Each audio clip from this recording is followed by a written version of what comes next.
All right. Coming up in 3, 2, 1. Okay, this show also has no theme song. I just realized that as I did it. Also, am I recording this show the same time immediately after I recorded news time, or what's it called, the Constitutionals? You bet I am. I just changed the lighting back to what it was originally. That's what it is. Okay, welcome back to Late Night Lately. I'm your host Chad White. This is episode. Is this 2 or 3? Oh Jesus! I think it's episode 3. I don't know. I thought I wrote down the episode. These are the things that just this is episode 2. Okay, all right. These are the things that need to get understood. I'm glad you're joining us. Thank you for joining us. Let's get on with the monologue. Ex-Brazilian President Jair Bolsonaro says he'll return to Brazil in March after extending his diplomatic visa in early February to stay in Florida after escaping opposition in his home country. This comes after Florida Governor Ron DeSantis told Bolsonaro to go back home to Mexico. Retail company Louis Vuitton announced this week that Pharrell Williams will be the company's new menswear creative director. Fellas, prepare yourselves for hot looks like this.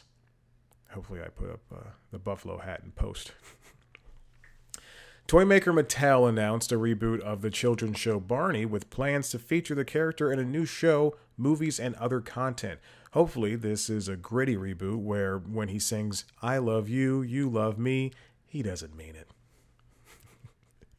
That one's for the millennials who love, or Gen Zers who like trophies. I think it's millennials. A trailer for, I say it like I'm not a millennial.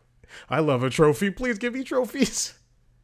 A trailer for a movie based on the video game Tetris was released and features references for Nintendo's Game Boy, intense visuals of the game itself, and a remix of the original Tetris theme alongside a scene of the main character trying to fit the block into a space it clearly doesn't belong in. Oh, wait.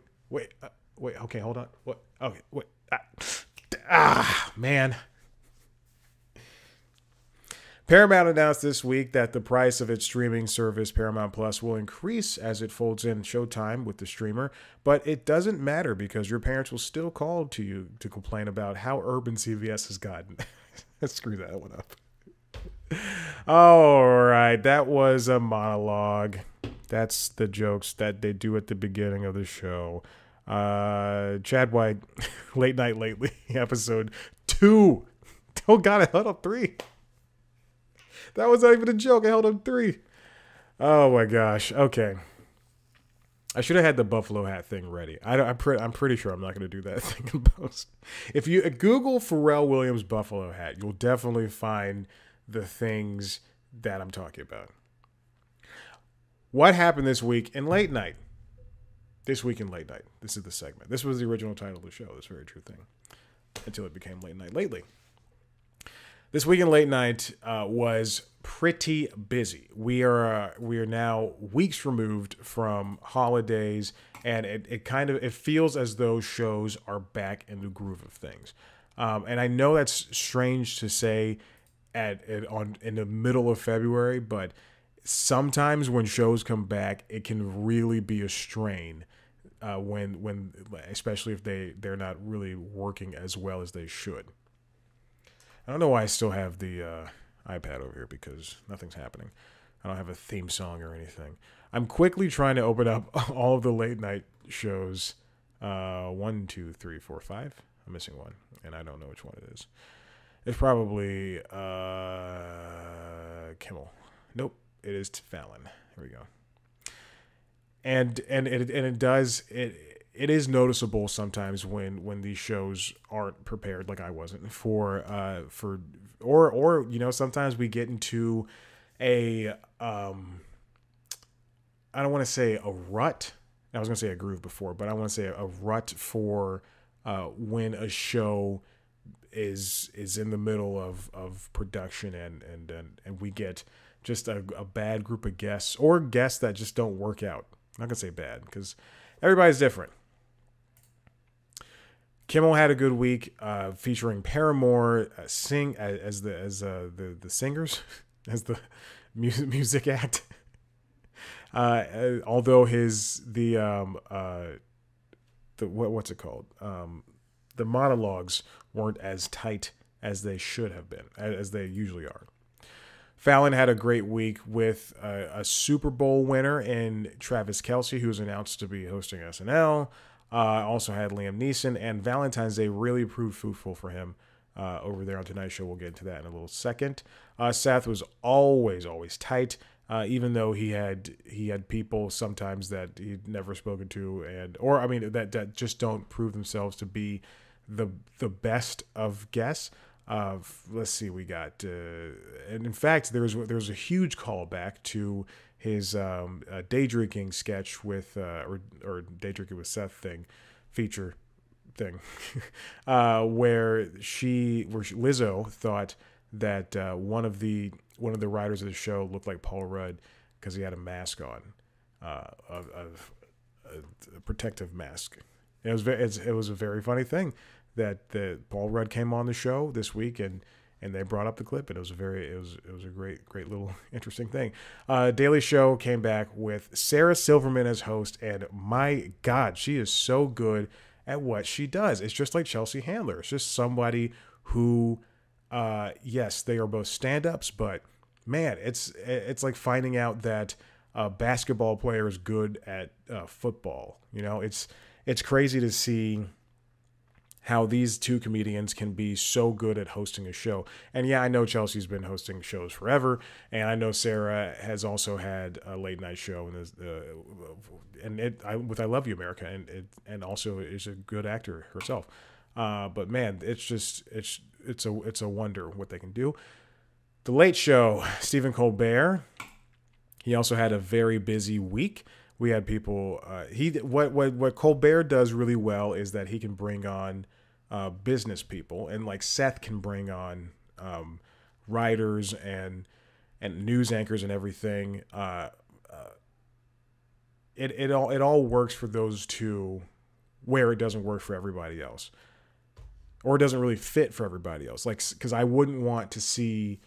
No offense to Fallon and Corden, but I really don't want to see them sit down and have a 10-minute serious long conversation with a Reverend Al Sharpton versus with Colbert. It just kind of works. I remember within, I believe, his first month, Colbert had the person who created Bumble and Ted Cruz.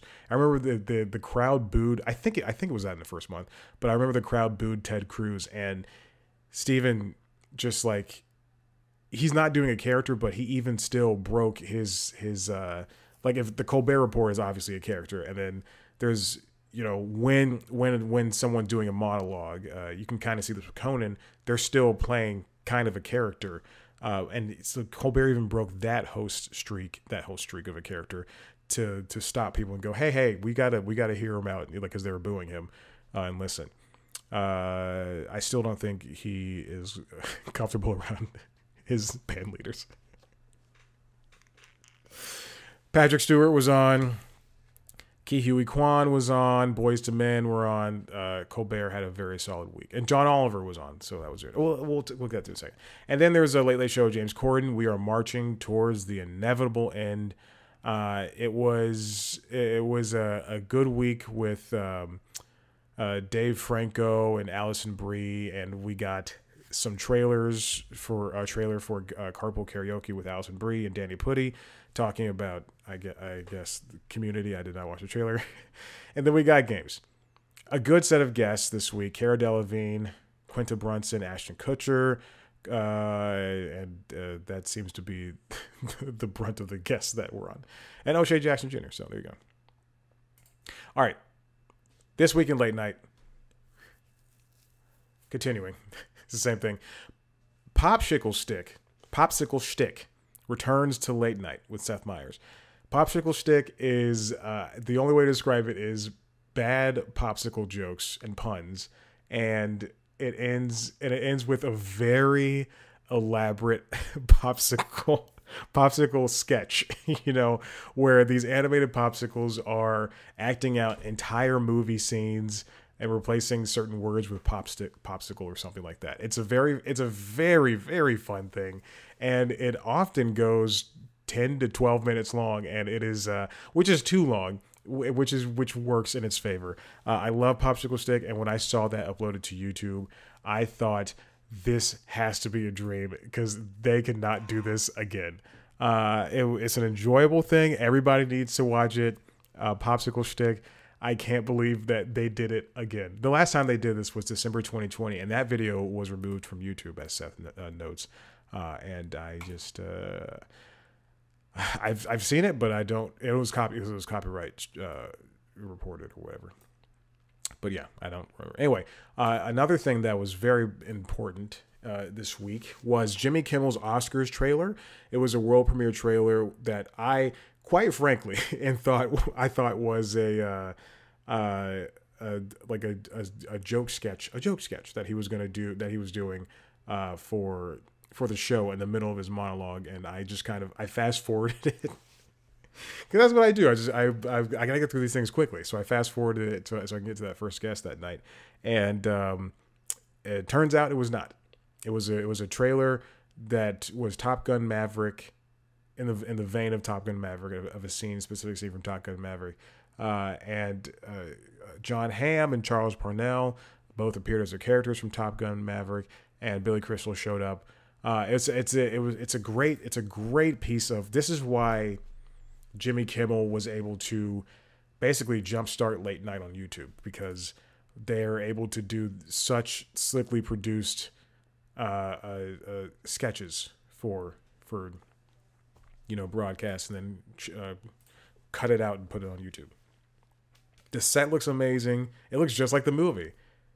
And I'm sure there's some green screen work in there, and the office is just like a very similar backdrop to what is in the movie. But man, it looks fantastic. And then this is actually, you know what? I'm going to save this one for last, because I think that'll be a good conversation to have. Next up, we have the Tonight Show. As I mentioned before, there was Tuesday. Tuesday was Valentine's Day, and Fallon really took advantage of that. The gang over there at Fallon did such a good job at getting two sets of couples, and having a couples game where they did played a game called Jinx Challenge. It was the leading guests were Chip and Joanna Gaines, and then the follow-up guests were Rhett and Link from YouTube's Rhett and Link. And then Amanda Shires and Jason Isbell sang a song. That is, if anything, if there's nothing else this year that is perfectly set up, that is. And then, of course, they also had Ask the Fallons, a Valentine's Day edition. I don't know if this aired or anything, but it was, whatever.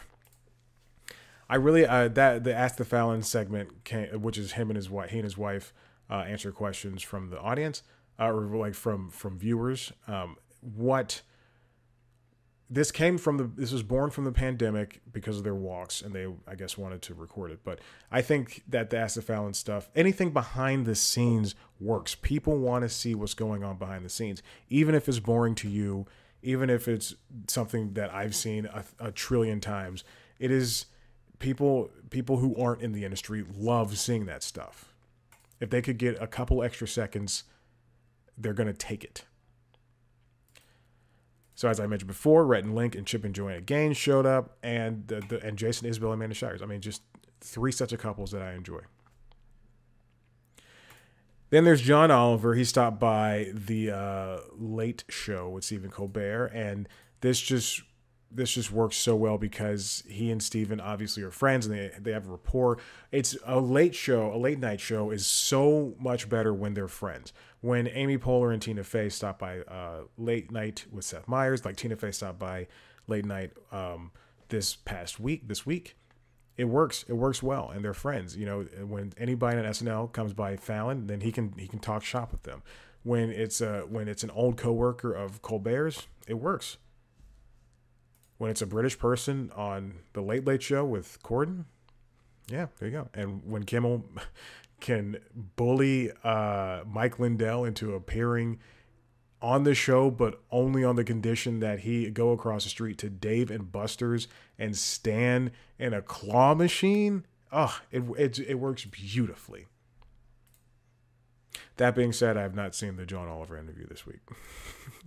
But he did pop up, and I'm being honest. Like like all the YouTubers. Oh, if I'm being honest. Honestly, the iPhone 14 Pro Max camera is really good this year. Oh, God, I hate YouTube so much. And then the final thing from this week in Late Night. A hint of what a new version of The Daily Show might be. As I mentioned, Sarah Silverman hosted, but she threw on Wednesday to a segment featuring Roy Wood Jr. and Desi Lydic doing a segment called Double Take. Now, I have not seen... actually, let me Google. We're going to do this. Double Take. I've not seen every episode of The Daily Show, and I'm not even going to pretend that I've done that. So this is the first time they've done this. They did a segment called Double Take, where it's the two of them basically bantering back and forth about one topic. And the topic was air travel failures. I can't believe how well they worked together, how seamless it was for them to bounce things back and forth, and how, just natural two people look at the Daily Show desk. It feels like Weekend Update. Weekend Update should now just be two people from now on, not one person. Seth was the only person who should do it by themselves. It should always be two people. Late Night can work with two people. Like we're really showing that at this point. One wasn't a sidekick. They could send one on assignment still, and it could still work. Like PBS NewsHour works really well because Jeff and Amna are two people from similar backgrounds. They're both brown people, and they both have worked in the news and for a period of time, and they both have anchored a version of PBS NewsHour by themselves. So let's get back to Double Take. This was such a great segment. 7 minutes of them just doing, referencing videos and telling jokes and just working really well together all around. And the reason why I'm emphasizing this so much is because the suggested rumor is that, although this could be wrong because the Late Late Show is now not coming back and it's being replaced with At Midnight on CBS. But the leading rumor for what's going to happen with the Daily Show, who's going to take the helm, is Roy Wood Jr. and Desi Lydic. And I'm all for it. Hassan Minhaj is coming back next week to host for a week. And we've seen him host a show. We've seen him host that Netflix show. And that show was built around him, for him, and around him. And that's why he works on that show. Him being a correspondent on The Daily Show, good. I will just have to wait to see how he hosts The Daily Show. I don't think he's hosted before, unlike John Oliver, who was able to host The Daily Show while Jon Stewart was away making Rose. I think that's what the movie was called, Rose or something like that. But this Double Take featuring Desi and Roy is just, it was already a great episode, and it really sealed a cap on it for it to be a hint of what these two could do together. And it would be a shame if they don't reformat the show to work around these two and then also expand it to an hour. Daily Show doesn't need to be followed. I would love for Larry Wilmore's show to have still been around, or even for someone to take over the helm of the nightly show without, with Wilmore just producing. But this show should definitely be, if they do bring these two in to host, it should be expanded, and they should give other correspondents a little bit more to do. That would definitely work out in their favor. And they can do anything. The Daily Show doesn't cost much. All it takes is just writing a bunch of jokes around news stories for the day, and they already take extensive breaks, so they might as well continue on doing more of the same thing. I love this segment, and it was great. I would definitely love to see more of that. Play your cards. Play them. All right, and the final thing I want to talk about for this week's episode of Late Night Lately is online only videos. So as I mentioned before, Ask the Fallons was born from the pandemic, and it really shows that there is a different side to Fallon. I mean, people think I think he is performing all the time, and people do think that he is a little bit more like a puppy dog and overacting. And yeah, I can definitely see where that's coming. But when we see these behind the scenes things, I have no qualms with Fallon. I think he's a great guy. I do think he made a mistake rubbing Trump's head like that. And I do think that NBC is going to be at a loss when it tries to fight Fallon with Colbert, because now we're at kind of at a point in television, in late night, and in the news cycle where we don't need to have two of the same kind of hosts fighting over, ratings. People go to you can watch both now. Like you don't need to choose. Oh, I can't watch Carson Letterman's on, or whatever was going on back in the late 90s, early 2000s, and the 90s and early 2000s, 90s and the 2000s, whatever. But you can watch them on. You can watch all this stuff on YouTube. You can pick and choose what segments you want to watch. If I don't want to watch, I don't know. I'm gonna hold on. I'm on Corden's page. That doesn't make sense for him. If I don't want to watch Patrick Stewart's interview with Colbert and just watch Ke Huy Quan's, then I'll do that, and I can just watch those 8 minutes. And if I just want to watch the monologue and then those 8 minutes, that could be my late night. That could be my late show. And so I think Ask the Fallons is just a great addition to their YouTube page, and they should continue doing more behind the scenes stuff. I know that costs not just time, but like just the monochrome of money, and they don't want to do that. They go in there, they do their day. This goes for every late night show. They go in there, they do their day, they produce, the episode, and then people just leave. Just like, all right, it is 6 o'clock, time to clock out. Great show, everybody. Now moving on, same network, but moving on to a different show. Corrections. Late Night with Seth Meyers' Corrections is just the creme de la creme, the best version of online, extras that have ever appeared for any late night show. And I am saying that knowing well and good that Conan has some online only exclusives as well. And Conan's my favorite late night host.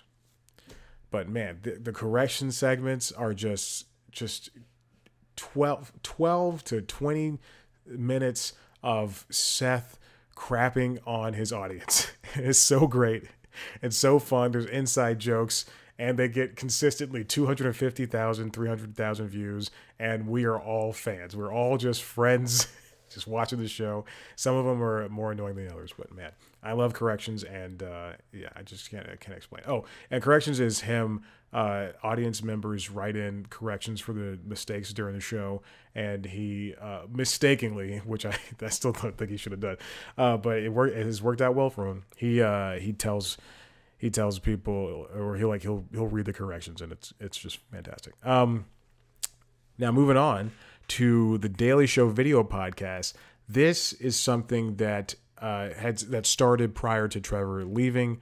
Even so, I think it started like almost a year ago, where they have they have podcasts now for the Daily Show, and they have video versions of the podcast. So there's a show called Hold Up with Josh Johnson and Dulce Sloan from the Daily Show, and they host, like, they do a pod. It's 48 minutes, an hour of a show.